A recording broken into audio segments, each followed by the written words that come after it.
Léo, hoje foi um dia muito especial para a gente aqui. A gente recebeu o Fernando Haddad. Recomendo muito, quem não assistiu a entrevista que assista, foi realmente um papo de altíssimo nível, muita densidade, né? Muita densidade intelectual. E eu queria debater essa entrevista com você, porque ele trouxe ideias muito importantes e que eu acho que servem para quebrar alguns preconceitos, né? Desmistificar algumas posições que ele adotou no passado. E aqui a gente vai responder também as críticas do público. Acho que muitas pessoas que estão nos vendo ou que assistirão ao Léo ao Quadrado terão assistido o Haddad, né? A Dulce Costa está dizendo, foi show a entrevista. E eu queria trazer para você já a primeira pergunta que eu fiz para ele sobre o seguinte, né? Logo depois da eleição presidencial, tenho certeza que muita gente ficou lá no ouvido dele, ó, Haddad, você só não venceu a eleição por ter disputado pelo PT, né? Porque existe muito antipetismo na sociedade brasileira, você precisa sair desse partido, você é maior do que o partido, etc. e tal. E ele teve uma postura bastante humilde na primeira resposta, né? Dizendo, olha, tem que reconhecer, né, dos votos que eu tive, a maioria veio do Lula e do próprio PT, e que jamais passou pela cabeça dele deixar o Partido dos Trabalhadores. É o primeiro ponto que eu já trago para você comentar, que eu acho que é importante ele ter assumido essa posição publicamente logo no começo da entrevista, Léo.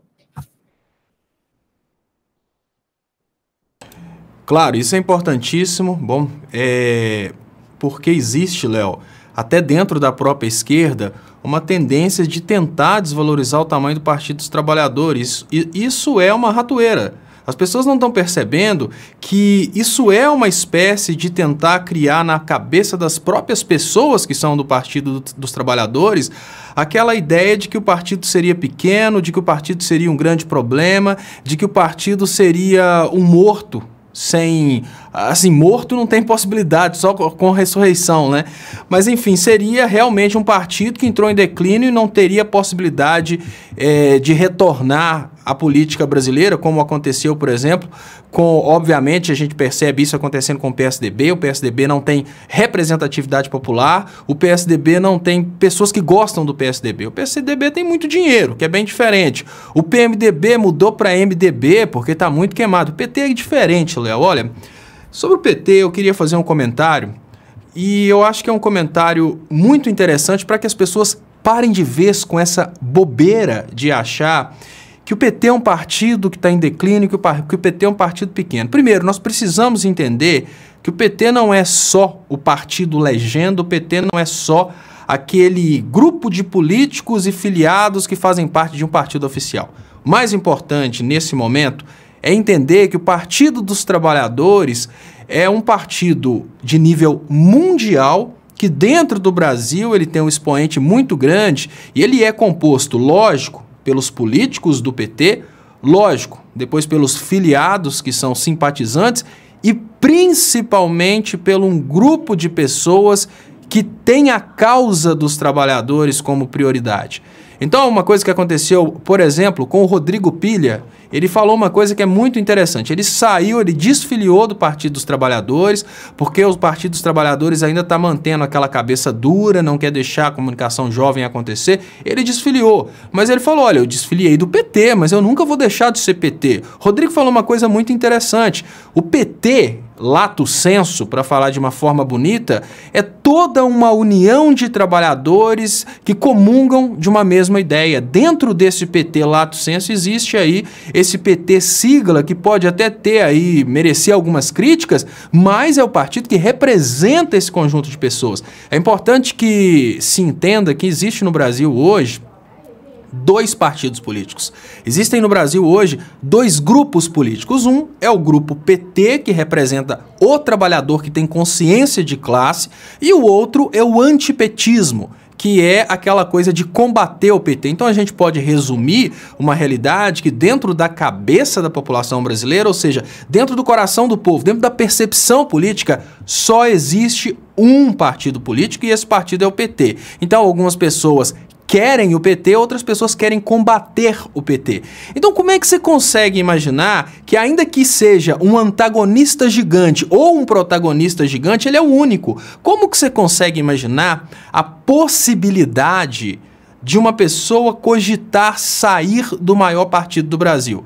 Qualquer tipo de conversa do tipo, olha, se não estivesse no PT, teria vencido, é uma conversa pifa. Olha, se não existisse o impulsionamento de fake news, se não existisse a utilização de algoritmo para levar a propaganda do oponente no coração das pessoas e sensibilizar as pessoas e amedrontar as pessoas, uma coisa que a gente está falando aí há quase 3 anos, né? Exatamente aquela pessoa que já demonstrou para o Google que tem medo de kit gay, na hora da campanha aparece o kit gay, aquela pessoa fica amedrontada. Exatamente aquela pessoa que é extremamente moralista, ela já foi mapeada pelo Google como moralista, ela vai receber uma propaganda apontando o Haddad como um estuprador de criança de 7 anos. O mecanismo que foi utilizado para eleger o Bolsonaro é um mecanismo tão preciso, tão moderno e tão cirúrgico que nenhum candidato diferente do Lula conseguiria vencer esse esquema da utilização de altas tecnologias. Então não é o Haddad,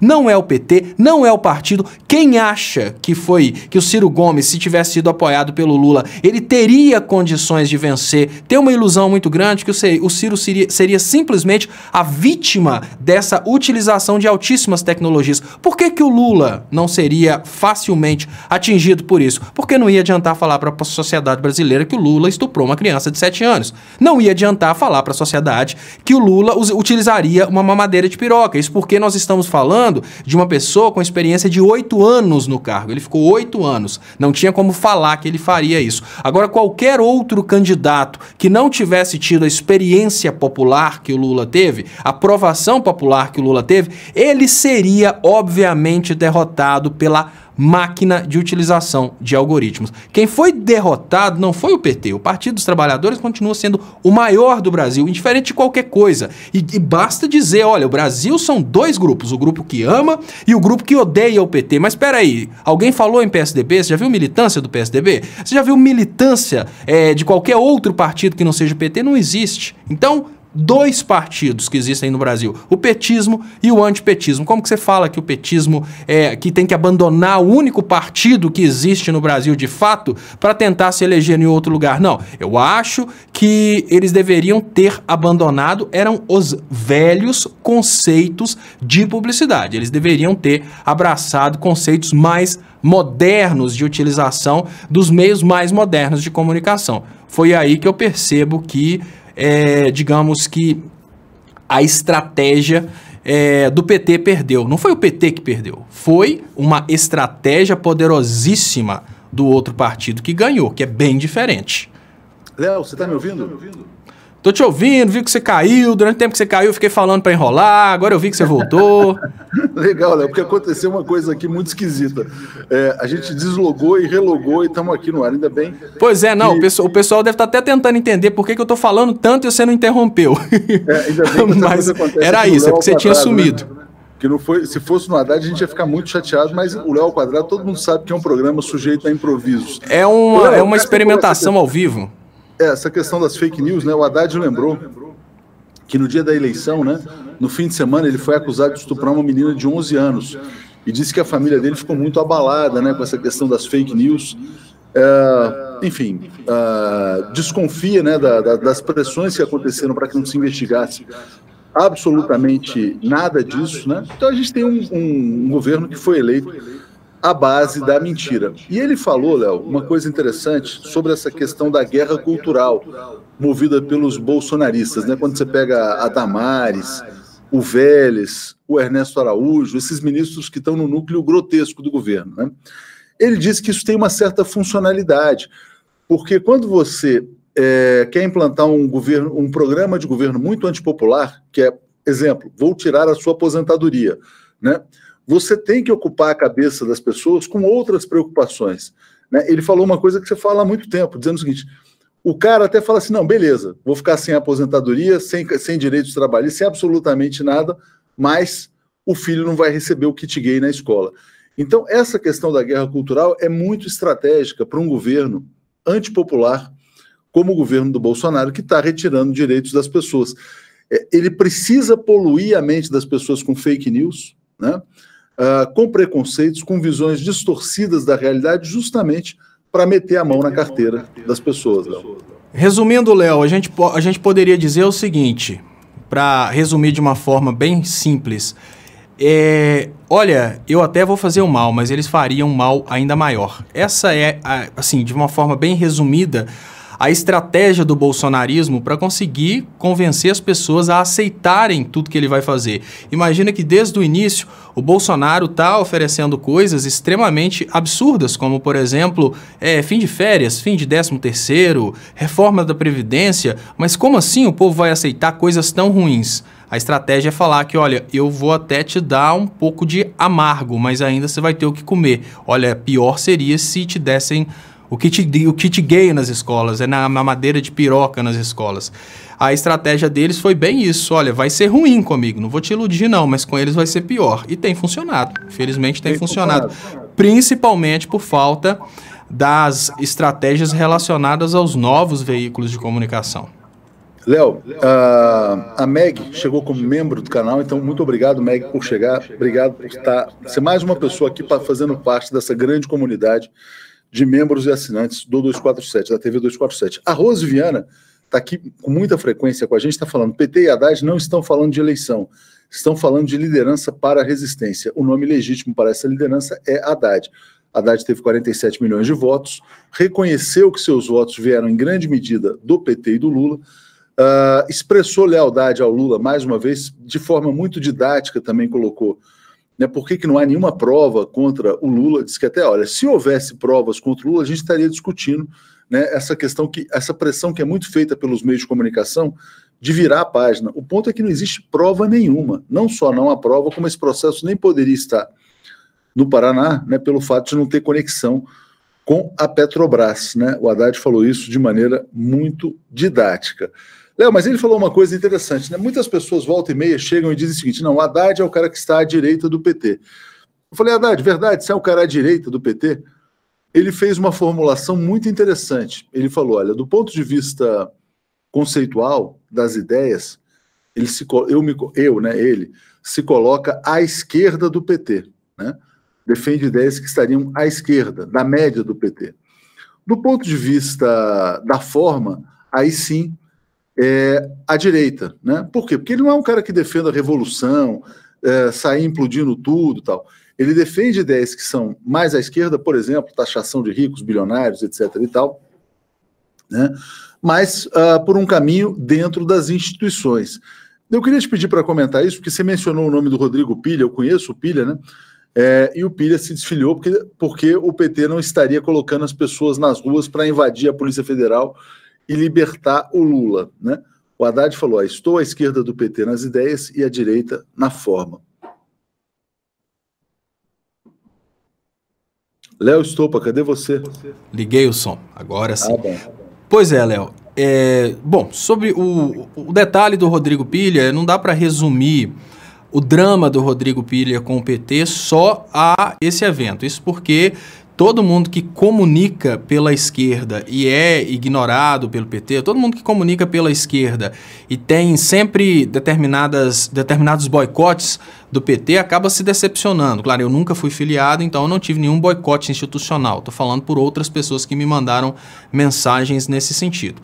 Mas o que eu penso sobre o aspecto estratégico do Haddad, eu penso que é um aspecto estratégico moderno e adequado ao momento. Porque, olha, vamos cair na real. Qual que é a pertinência de um grupo de pessoas desarmadas ou até mesmo que armadas com panelas tentarem enfrentar um exército? Olha, gente, vamos cair na real. Hoje, o nível de tecnologia de investigação é tão grande que se a gente começar, nesse momento, planejar qualquer tipo de coisa contra a ordem democrática, o celular da gente vai captar, vai rotear para BIM, os caras vão ficar sabendo, vão rir da nossa cara e vão prender todo mundo. Então, qualquer tipo de processo revolucionário só acontece a partir do conhecimento, a partir da transformação ideológica de quem controla as armas. Isso porque nós sabemos que não é 100% das Forças Armadas, nem 100% das polícias que querem o entreguismo. Existem algumas pessoas nessas instituições que ainda não estão entendendo o que está acontecendo e principalmente não estão entendendo como vão perder. Porque, olha, se a gente tivesse condições de explicar para as polícias e as Forças Armadas que eles vão perder muito com esse novo Brasil, com esse Brasil colônia, eles obviamente estariam do nosso lado. Só que está tendo uma ilusão, e principalmente fundamentada na falta de conhecimento de economia dessas pessoas, que olha, não, o salário de vocês vai ser mantido, a previdência de vocês vai ser mantida, quem está perdendo é só o outro. Então está faltando uma comunicação para mostrar para policiais, Forças Armadas, para a própria ABIN, que esse governo é entreguista. Se você não conquistar os fortes, quando eu falo fortes, eu falo aqueles que têm controle do uso das armas, não adianta você tentar partir para um processo revolucionário. Isso é um processo antiquado. Poderia ter funcionado se fosse uma situação de alguns anos atrás. E é muito importante lembrar que a situação de muitos anos atrás, ela era, entre aspas, investigada, eles conseguiam prender pessoas, foi assim que morreu Marighella. Então, o processo revolucionário, gente, é na inteligência, é através do conhecimento, é através da transformação ideológica de quem protege o golpista, quem protege o entreguista. Quem protege o entreguista? Policiais e Forças Armadas. Tem 3 anos que eu estou falando. Precisamos ter uma comunicação de baixo para cima. Primeiro, convencer soldados, cabos e sargentos que eles vão perder muito com esse novo sistema de Brasil colônia. Agora, sob o aspecto econômico, o Haddad tem uma visão muito interessante que tem, assim, digamos que é a visão mais compatível com aquela visão que eu tenho. Olha, você não pode desincentivar a atividade produtiva, ou seja, você não pode ir a uma extrema esquerda querendo um comunismo, querendo uma redistribuição muito radical de renda, mas também você não pode abrir mão da produtividade através da transformação social, porque a partir do momento que você investe em educação, você está criando atratividade para o seu país, vão ser mais empresas que vão querer se colocar dentro do seu país porque você tem mais pessoas educadas. Você está investindo na saúde, você está automaticamente exercendo um capitalismo porque você está investindo na produtividade do seu país. Então, o Haddad, exatamente porque, primeiro, o Haddad, vamos lembrar, não trata-se de um ideólogo, é um professor universitário, tem um conhecimento muito grande na área de economia, ele percebeu todo o encolhimento da economia brasileira através do golpe. Então, ele vem de todo um processo de coerência, de análise coerente do que está acontecendo dentro do Brasil. Não é oba-oba. Então, por isso que eu acho que é muito importante que as pessoas comecem a perceber que é necessária uma integração da esquerda em torno de um líder, vamos cair na real, é necessária essa integração e que essa integração jamais pense na possibilidade de abandonar o Lula. É isso que não pode acontecer. Então eu acho, até uma crítica que eu tenho do Haddad nesse momento, é que eu acho que o Haddad poderia ter utilizado o tempo de televisão dele para mostrar para o povo a farsa da Lava Jato. Parece que ele imaginou que ele perderia votos se ele falasse claramente que a Lava Jato foi uma farsa e o Lula é um preso político. Mas, no entanto, naquele momento talvez ele tentava se aproximar do centro anti-Lula e ele perdeu talvez a confiança daquelas pessoas. De erro de cálculo, né, da campanha. Deixa eu mandar um alô para a Noeli Queiroz dizendo: feliz porque me tornei membro, triste porque o Atush não fez o registro. Beijos, Léo, vocês são demais. Desculpa, Noeli, eu posso ter deixado passar aqui em branco, porque chega muita mensagem.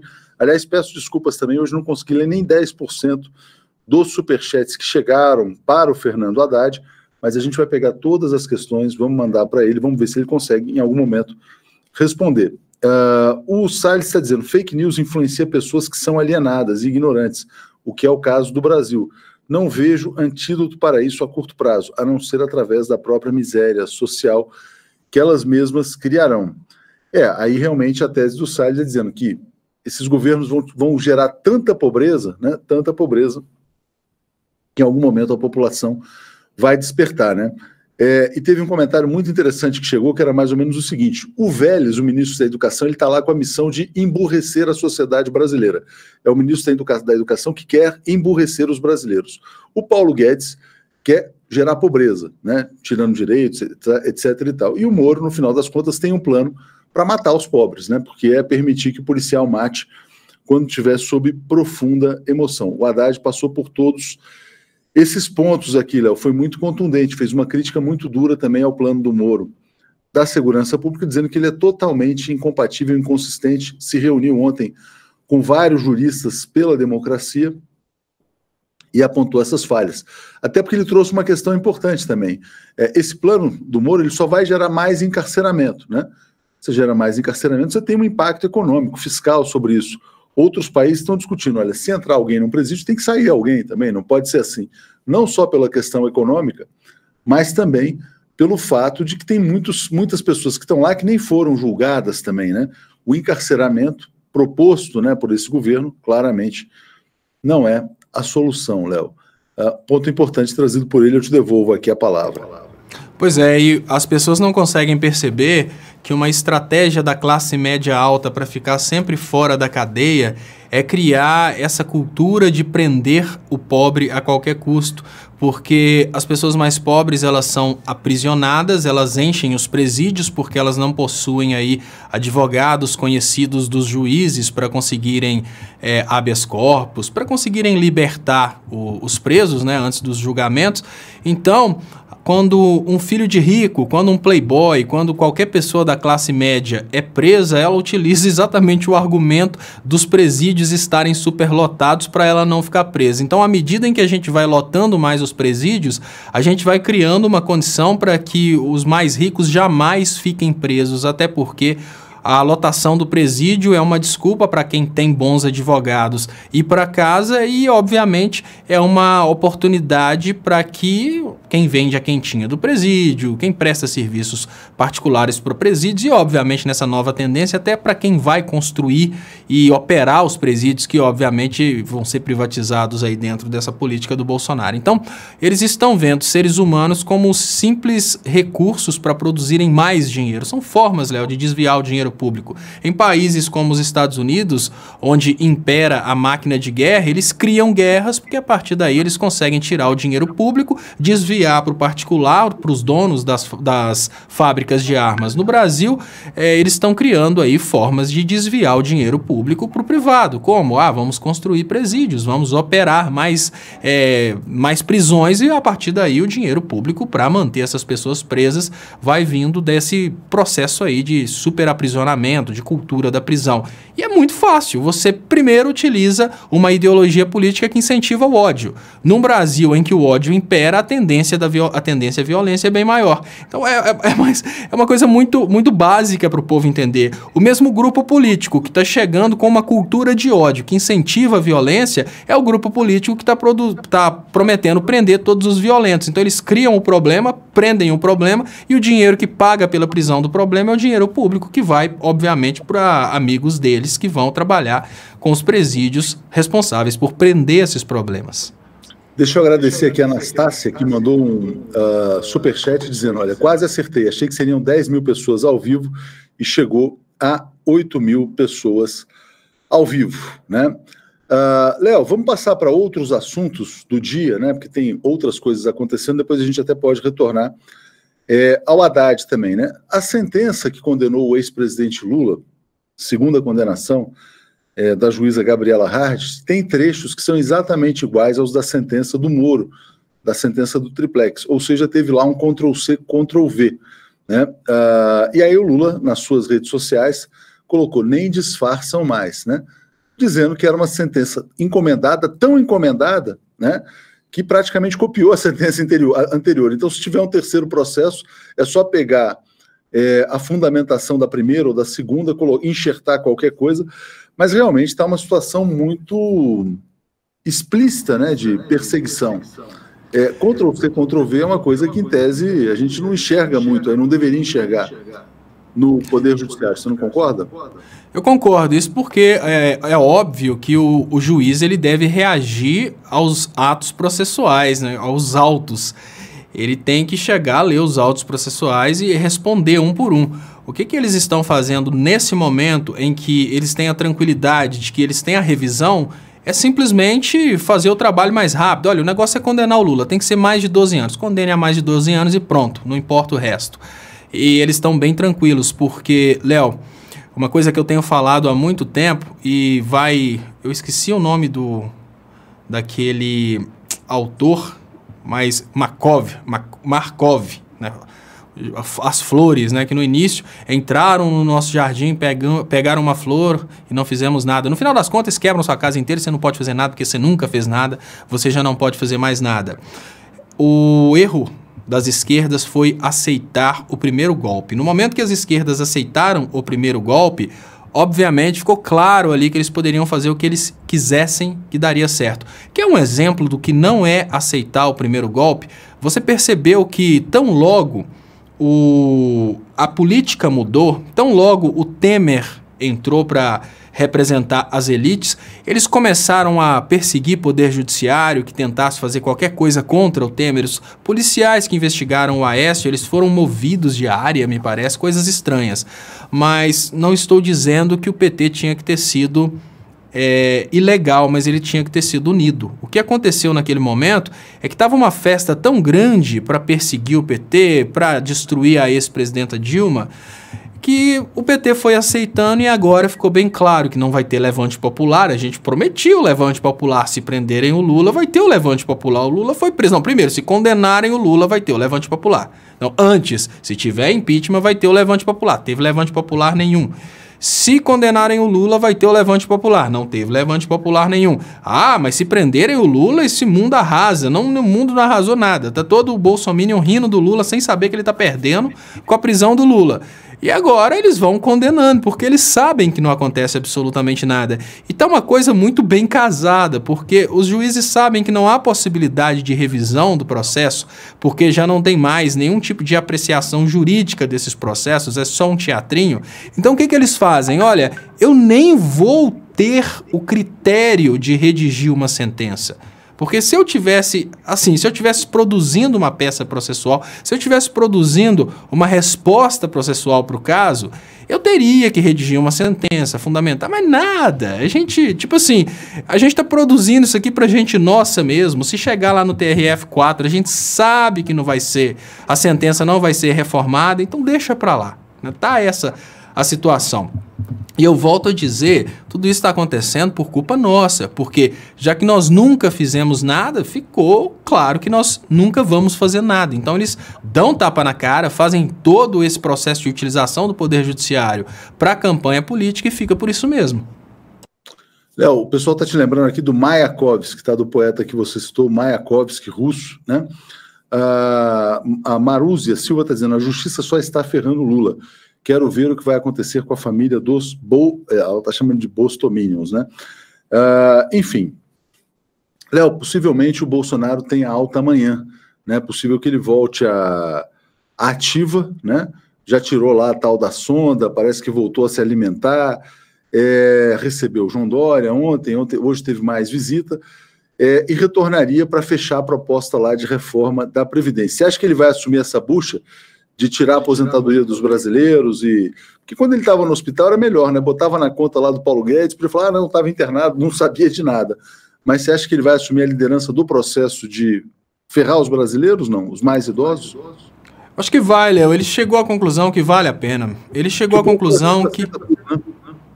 É porque, olha, de um lado tem o caso Queiroz, a esposa pendurada, o filho pendurado, do outro lado tem um caminho de sacrificar o resto do povo, é mais ou menos assim. De um lado ele tem a família para ser sacrificada, do outro ele tem o resto dos brasileiros, ele vai sacrificar o resto dos brasileiros.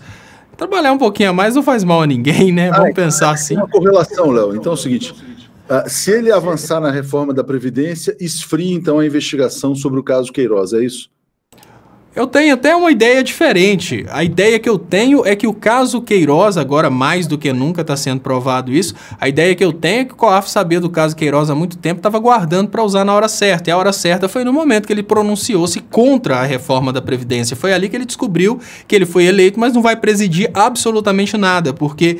Eu tenho para mim, e assustem vocês que não gostam que eu fale que existe algo bom no Bolsonaro, mas eu tenho para mim que uma parte boa do Bolsonaro tentou se manifestar no momento que ele foi eleito, e essa parte boa tentou governar para os brasileiros. Eu acredito que naquele momento, imediatamente após as eleições, o Bolsonaro começou a querer mudar um pouco as coisas a favor do povo. Foi ali que ele tomou um semancol, falou, olha, Bolsonaro, você foi eleito, mas você não manda nada. Eu falei, mando que eu sou doidão. Aí liberaram o caso Queiroz. Ele continuou resistindo, de 1,280 passou para 7 milhões, e aí o Bolsonaro recuou e falou, não, Bob, deixa para lá, vamos fazer essa reforma da Previdência e o resto que vocês quiserem. E eu tenho para mim isso. Uma chantagem para colocar um cabresto, né? A Cristiane Ramos está dizendo, bolsonarismo é lavagem cerebral. Léo, eu queria trazer uma notícia das Minas Gerais. O governador, seu governador aí, o Romeu Zema, do Partido Novo, participou de uma reunião com deputados, disse que essa questão da Vale foi só um incidente, né, e que a Vale está fazendo tudo que poderia fazer, pediu um desconto aí para as pessoas pararem de bater na Vale, né, e lembrando que já são mais de 200 mortos, né, provavelmente ao final, quando todos forem contabilizados, serão mais de 300. O governador de Minas Gerais chama 300 mortos de incidente, Léo. E aí, que tal? Os mineiros vão se levantar contra o Zema ou vão ficar botando adesivo laranja no carro? Como é que vai ser? O mineiro não vai fazer nada, até porque tá chegando aí a época dos jogos de futebol e o mineiro não tá muito preocupado com isso não. Existe uma prática em Minas Gerais de desrespeito ao povo mineiro, exatamente porque a gente não tem um trabalho conjunto de, digamos que, informação. Eu fiquei sabendo de uma coisa que me deixou pasmo aqui dentro de Minas Gerais, que é uma prática da NET, essa operadora de TV a cabo, de ficar dando prejuízo nas pessoas. Eu estou levando um ofício no Ministério Público para denunciar isso e fico impressionado como que isso não foi denunciado até hoje. Os caras fazem uma instalação sem o devido aterramento. Essa instalação pode, inclusive, levar pessoas à morte. Aí eu pergunto, olha, se é uma prática que pode levar pessoas à morte, por que essa operadora continua fazendo isso? Porque eles conseguem, no final das contas, convencer os clientes que o erro é do cliente. Então a NET, no lugar da NET chegar e advertir o cliente da seguinte maneira, olha, o serviço que a gente oferece é um serviço perigoso, pode queimar sua televisão e pode te matar. Se você tiver, por exemplo, encostado na instalação da NET, no momento que cair um relâmpago próximo, você pode até morrer. Ela poderia falar uma coisa dessa, mas ela não fala, porque aí ela estaria dando subsídios para as pessoas cobrarem eventuais danos, como, por exemplo, aparelhos de televisão que queimam quando cai relâmpago na rede da NET. Aí eu fico pensando, olha, se eles estão arriscando a vida das pessoas para não contarem a verdade, da mesma forma que a Vale faz. O que a Vale faz é o seguinte, ela sabe do risco associado à barragem, mas ela assume o risco. Por quê? Tecnicamente falando, se a Vale decidir que existe um risco em uma determinada barragem, ela vai ser responsável por realocar todas aquelas pessoas. E lógico, são muitas barragens, a gente sabe disso, são centenas de barragens. Já pensaram o que seria o prejuízo da Vale em remanejar todas aquelas pessoas para locais seguros? Ela não vai fazer isso. Então o que a Vale decide fazer? Vamos tentar levar como está até a atividade de mineração ficar inviável dentro do Brasil. Então eles estão querendo roer até chegar no osso, depois rapar fora e deixar o passivo ambiental dentro do Brasil. Ou seja, eles estão querendo retirar até a última gota de lucro do Brasil, depois sumir com o capital de dentro do Brasil e a partir daí a gente começa a ter quedas de barragens uma atrás da outra, porque foram todas construídas fora do padrão de engenharia. É aí que eu chamo a atenção, né? O que está acontecendo com esse país? Nós temos um conselho de engenharia dentro de Minas Gerais que foi incapaz de prever uma coisa dessa.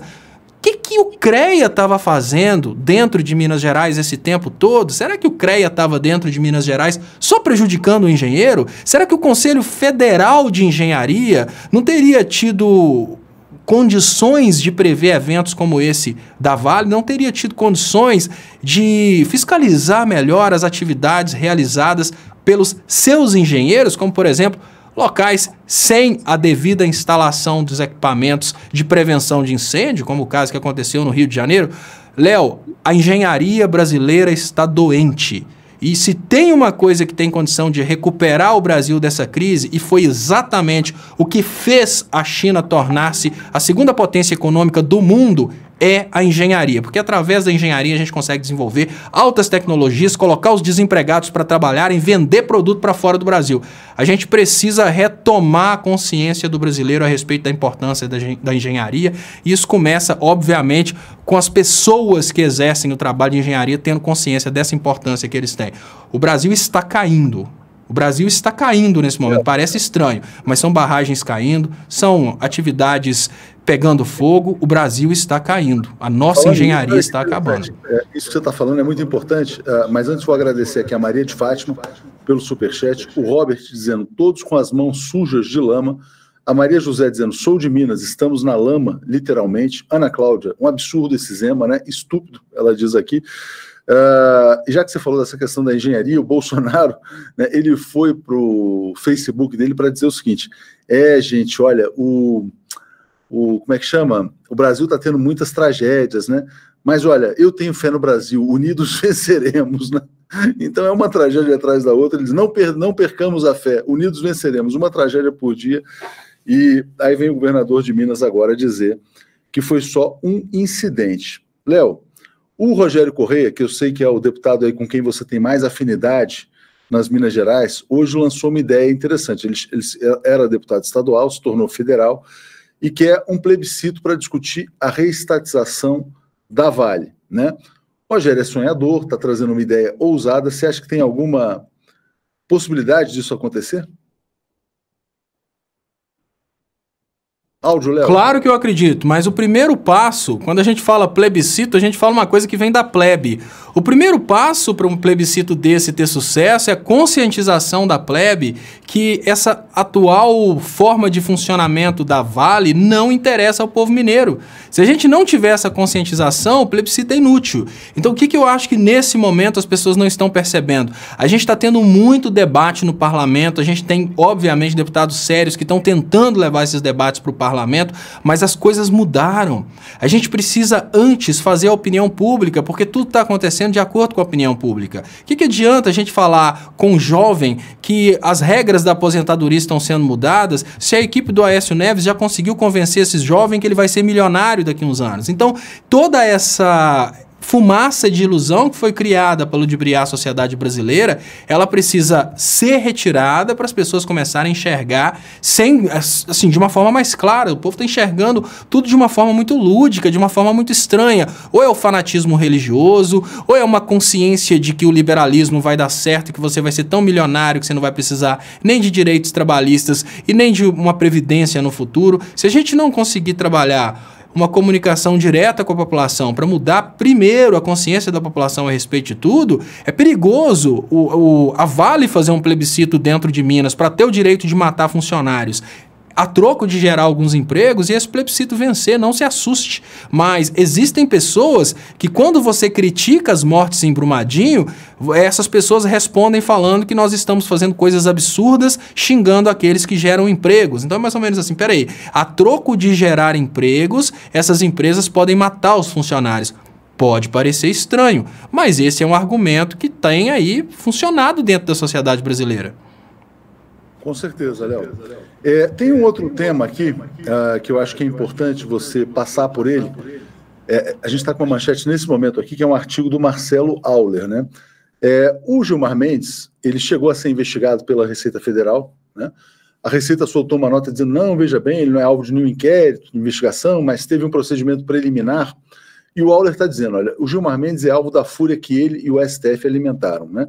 Todas essas pessoas que foram fazendo vista grossa para os abusos cometidos contra Dilma, contra o Lula, agora estão se tornando alvos também. Eu acho que você falou sobre isso ontem, Léo, mas parece que é um efeito bumerangue, né? O cara não achou, não, vai ser... E tem a ver, inclusive, com esse poema que você mencionou, né? Não, mas isso aqui não é comigo, isso aqui é meu vizinho, não sou eu, tal. E agora começa a ser atingido também. Você acha que... Tem outro poema, Léo. Fascismo, é isso? Olha, Léo, tem um outro poema interessantíssimo que eu não consigo decorar, mas esse é muito bom, mas bom mesmo, e eu recomendo às pessoas que tentem achar quem sabe contar a história.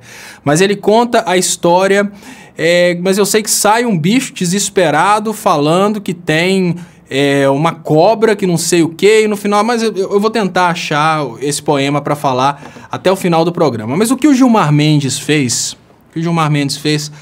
foi muito errado. Gilmar Mendes trabalhou pela retirada de uma presidenta democraticamente eleita, ele trabalhou desde o início.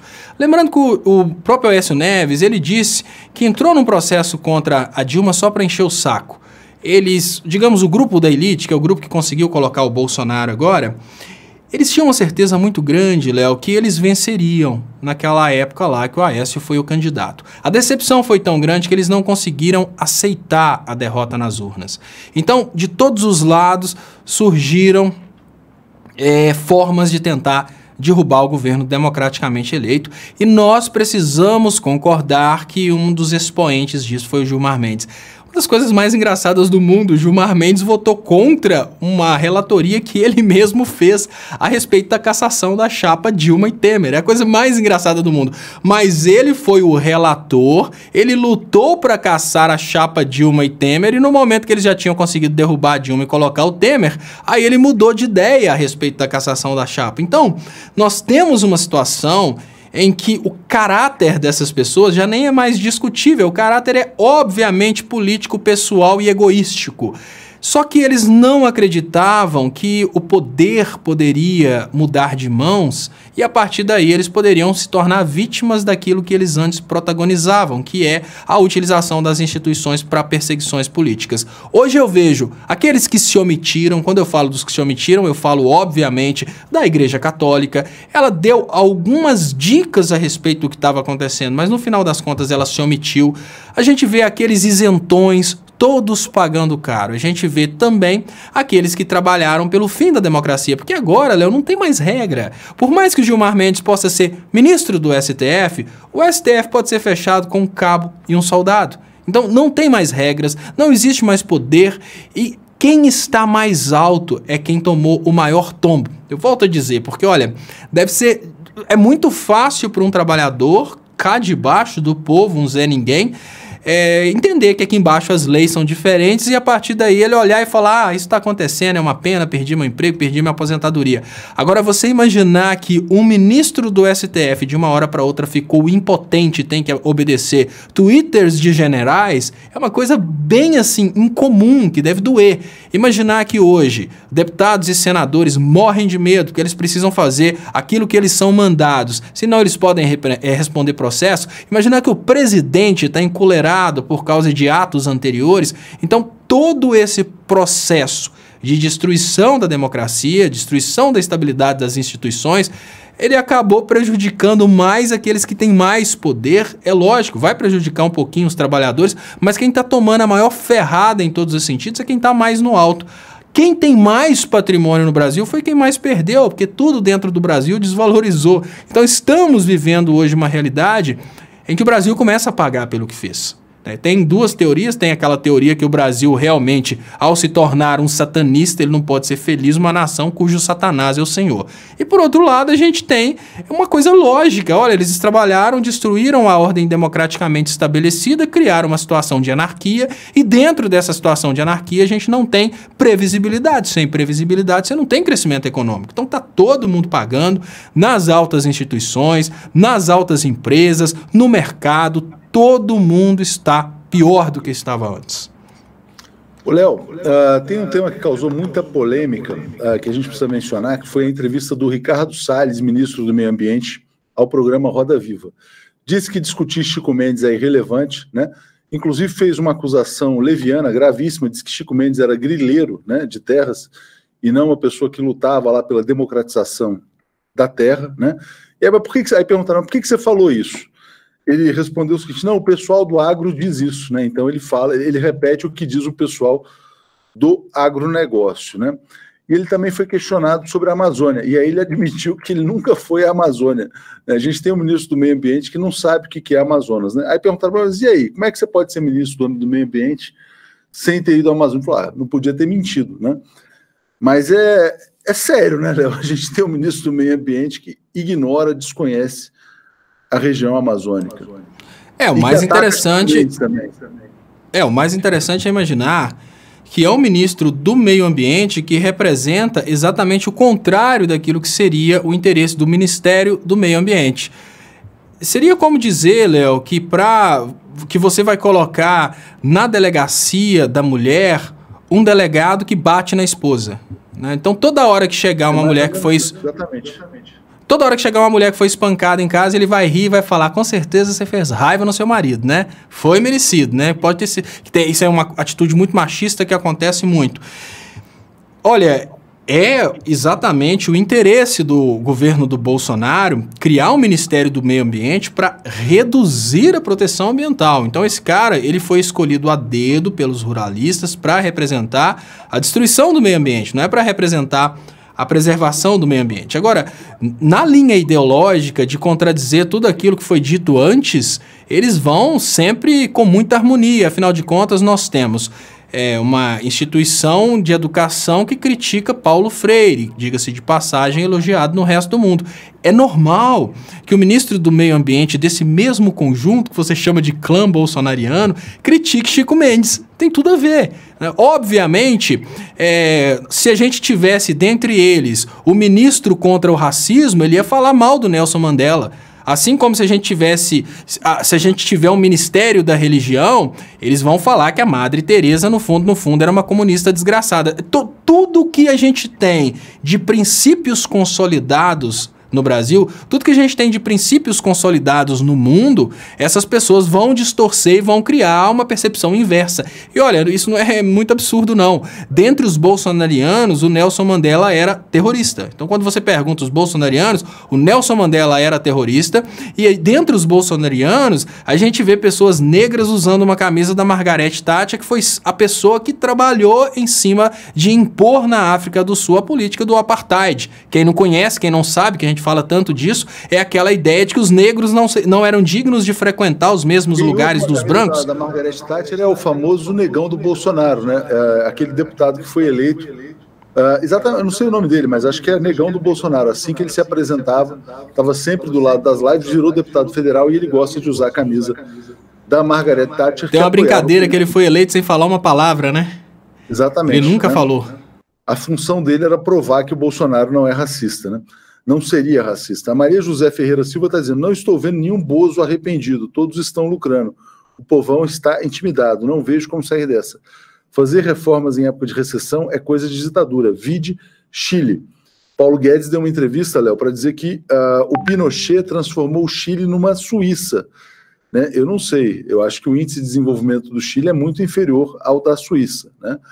E a imagem que a gente tem do Pinochet é de um cara que foi extremamente sanguinolento, assassino, né?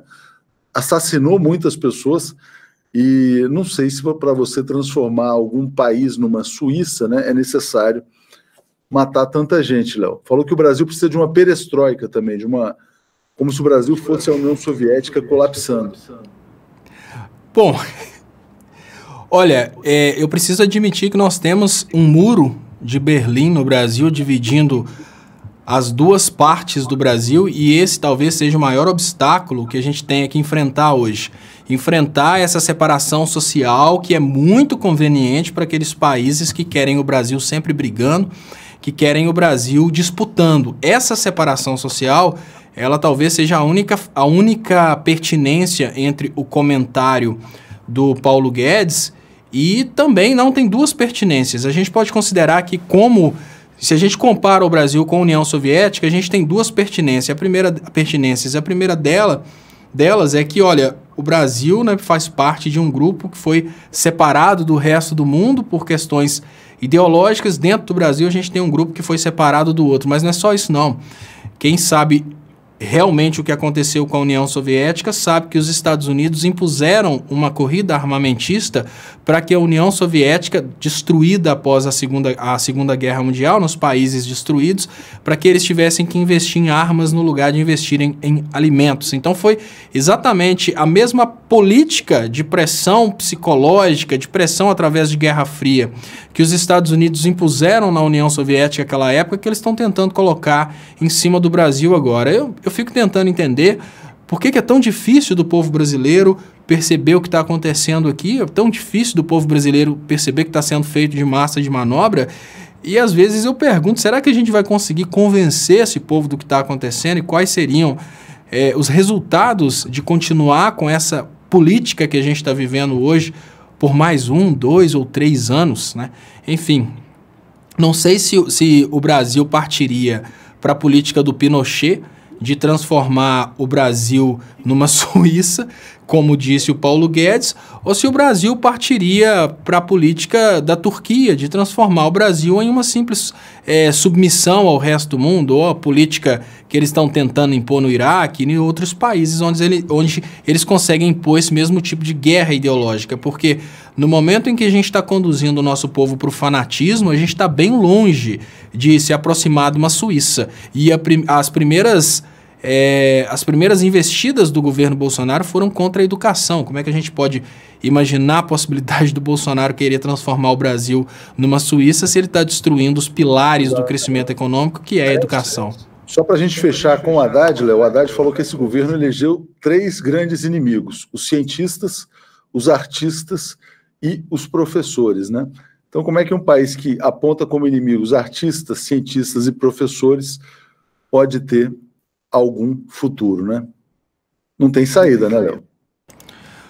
Pois é, se você elege como inimigo os pilares do crescimento, a gente está numa situação extremamente difícil. E é isso que eu tenho chamado a atenção. Você voltou para o assunto da ciência e eu volto a dizer, é momento dos cientistas brasileiros conseguirem se representar e conseguirem ter voz. Porque se os cientistas brasileiros estivessem organizados, Léo, no momento em que o Temer começou a jogar para a China atividades relacionadas à produção de petróleo que eram realizadas no Rio de Janeiro, os cientistas brasileiros poderiam ter se levantado contra aquilo e esses atos do governo poderiam ter sido evitados.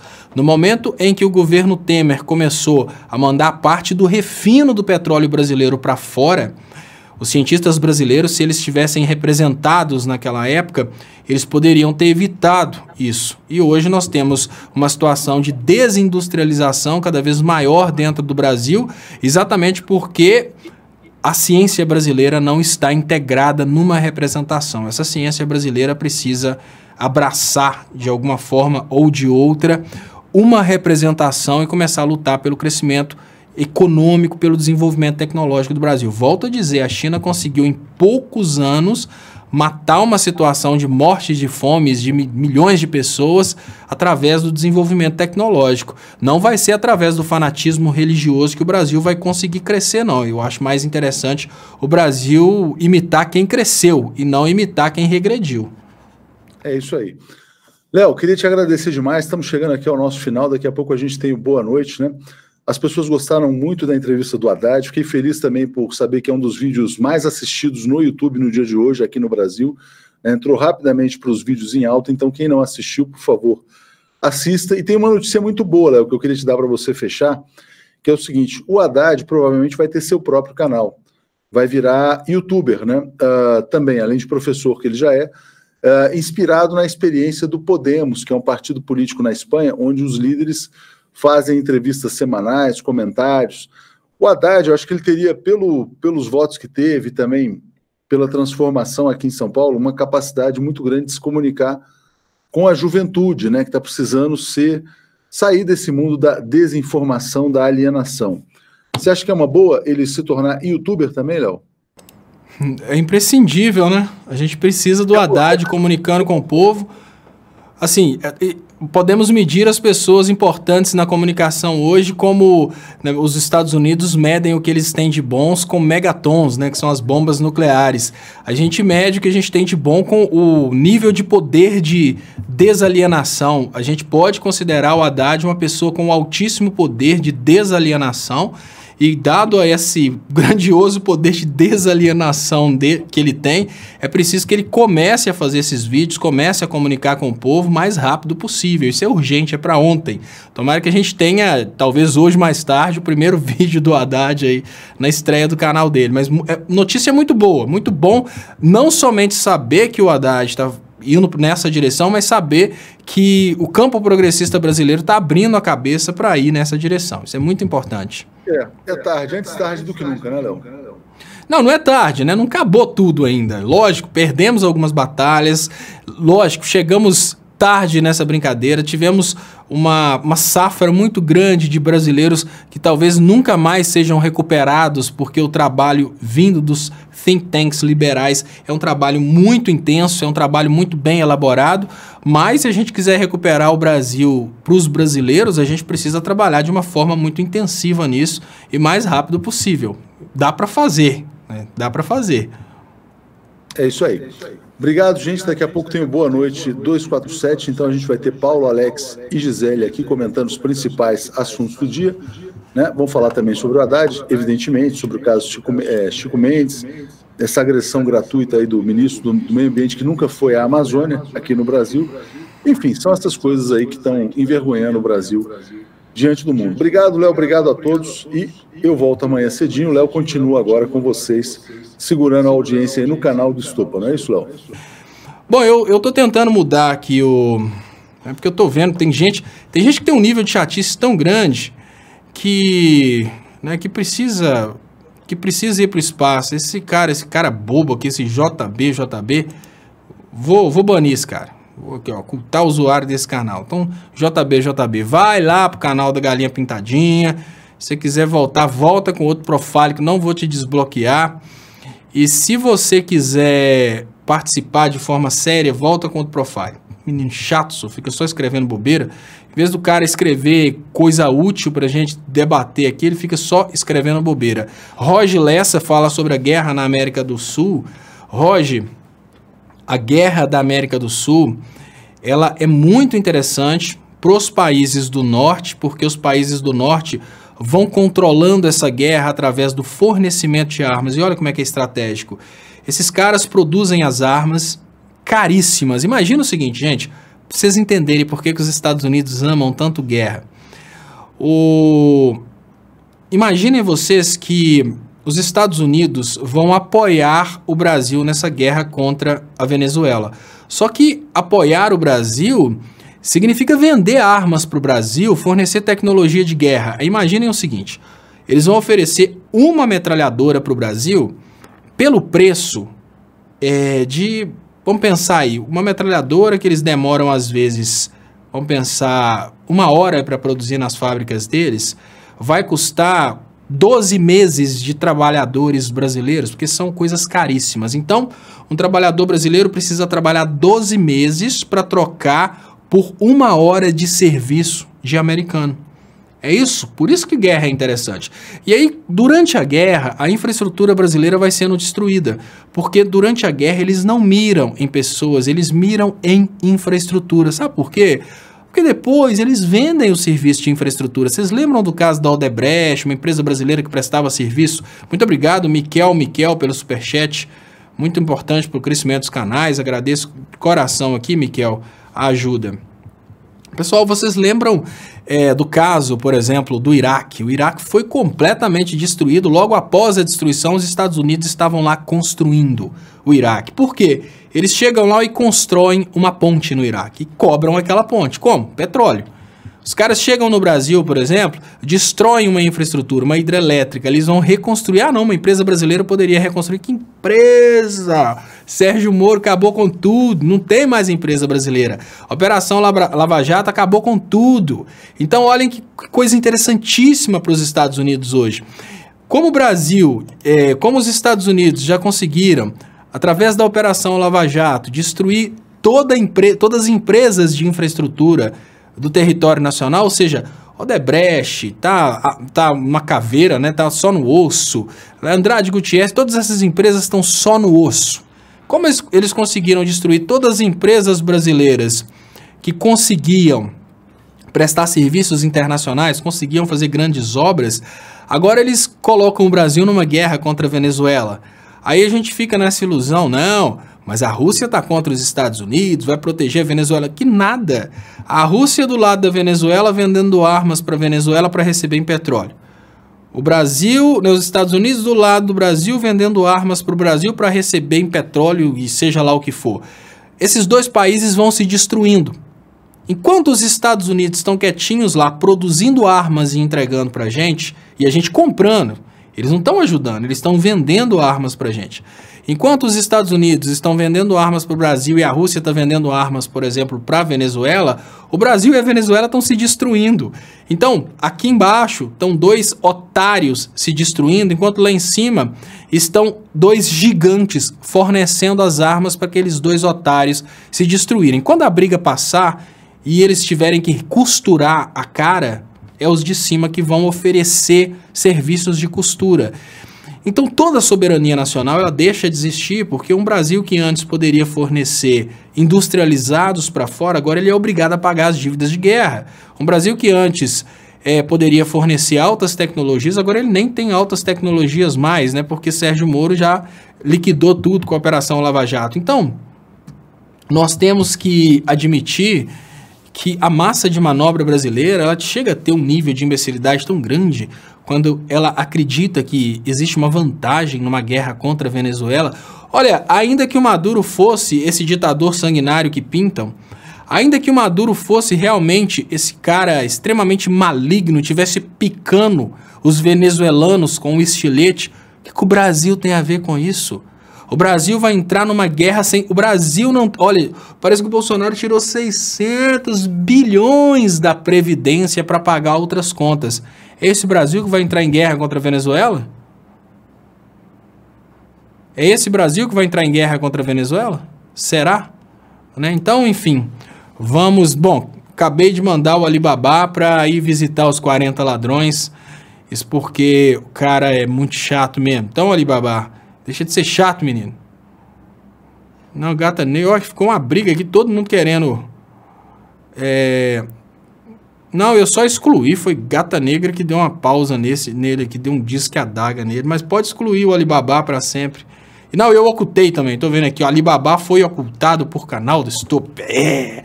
De vez em quando... Não, porque eu tô sendo muito egoísta, né? Porque era o Clicério que ficava passando a facada. Agora... Quando o cara é muito chato, eu pedi o Clicério, não deixa que eu vou dar uma olhada aqui, eu vou dar uma cepada no cara quando o cara for muito chato mesmo. Fux arquivou processos dos bolsonaros, acabou a corrupção. Tem que ver os processos, tá, gente? Porque os processos relacionados ao Bolsonaro, que são anteriores à diplomação, eles têm que ser arquivados. Isso é uma coisa que é legal. O que não pode... Legal não é que é bom, não, tá, gente? É que tá dentro da lei. O que não pode acontecer é O que não pode acontecer é arquivar os processos do Queiroz, né? Mas o Queiroz nem vai ser preso. O Queiroz tem duas formas aí de escapar. Ou ficar tudo, terminar em pizza, ou então ele vai sair porque tem doença grave, doença terminal, porque o Bolsonaro é contra o indulto de Natal, mas ele é a favor dos indultos para as pessoas com doenças terminais. Olha, gente, você sabe o que é mais engraçado nessa coisa toda? É a hipocrisia do vai e volta desse pessoal. Isso é o mais engraçado. Que, olha, o Bolsonaro, que representa a moral e os bons costumes, a família Bolsonaro, que representa a moral e os bons costumes, eles trabalhavam contra o foro privilegiado. O foro privilegiado era um absurdo, até o Flávio Bolsonaro precisar. Aí eles passam a ser a favor do foro privilegiado e o Flávio Bolsonaro vai gritando, implorando proteção do foro privilegiado. Depois dessa, o Bolsonaro, que no ano passado era contra o indulto, né? Não, se contar comigo não vai ter indulto, é nunca mais. Agora que Bolsonaro não gosta de bandido, mas o Bolsonaro gosta do bandido com doença terminal. Olha que Bolsonaro legal. Bolsonaro não gosta de bandido. Bolsonaro é totalmente contra bandido. Bolsonaro é um cara enérgico, ele não gosta de bandido. Lembrando que o Bolsonaro foi com o Marco Feliciano, mais alguns outros políticos, pedir o ministro da Justiça para libertar um pastor estuprador, isso na época que a Dilma era presidente. Mas enfim, o Bolsonaro não gosta de bandido, definitivamente não. Mas se o bandido tiver doença terminal, ele até vai dar um indulto. Se tiver doença terminal, ou seja, o cara já criou uma forma de tirar o Queiroz da cadeia se o Queiroz for preso. Então, gente, o mais engraçado é perceber o Bolsonaro tendo que usar aquilo que ele sempre criticou para se defender. É foro privilegiado, é indulto, coisas absurdamente absurdas que a gente tem aí nesse momento como um trunfo para rir da cara do bolsominion. Deixa eu agradecer a todos vocês que participaram com a gente aqui. Deixa eu agradecer A Leila Chaban pelo superchat, importante para o crescimento dos canais. E agora, daqui a pouquinho, começa o Boa Noite 247, mas eu volto aqui nesse canal às 10h30 da noite. Então não se esqueçam, aqui no canal do Estopa às 10h30 da noite. Muito obrigado, pessoal, e até lá. Deixa eu colocar aqui o finalzinho aqui, que é só uma data. Muito obrigado, pessoal. Então...